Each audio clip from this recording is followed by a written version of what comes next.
Hey, what's going on, guys, and welcome back. So with Kādomon now out in early access, and me having played it a lot more than when I made the initial video diving into the game, I wanted to put out a quick tip video regarding one very important aspect of the game that you might gloss over due to the natural tendency that a lot of us monster taming fans have, which is to have a wide array of coverage options and typically avoid monsters of the same type being on the same team in fear of being swept by another team of a type that counters it.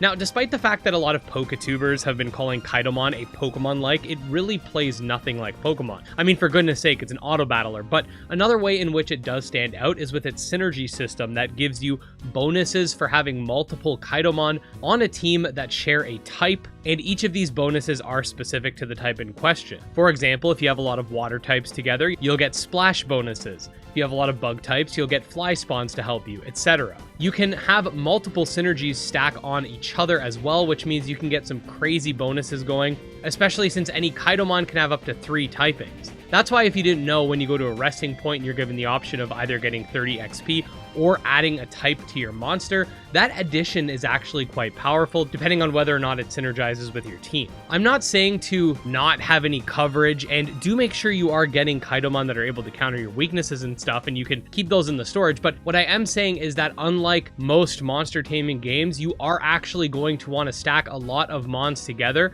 that share a typing in order to get the most potential in combat. I also have another type regarding keeping mons in your storage. Make sure that those can also synergize with each other and you fill up your storage, because if you end up mostly using your main team, when it comes to the final boss, which I have covered for spoiler purposes, it does actually use all of your Kādomon, which include the bench or stored ones. So having 2 teams essentially will really help with your success, especially because if you do come up against a typing that your main team is weak to, the B team can kind of take over from there. I kid you not, once you understand this and the extent of how powerful it can be, things will get crazy. I went from basically only being able to beat the first boss and even sometimes losing to it to pretty much beating the game just by learning this mechanic. But yeah, that being said, a really quick tip for you guys. I know this type of information is expressed during the tutorial section, but it's really easy for people to skip over that. I'm one of those people, and I've seen other people sort of asking about this here and there, so I hope this helps. Let me know if you want to see any more Kādomon guides in the future,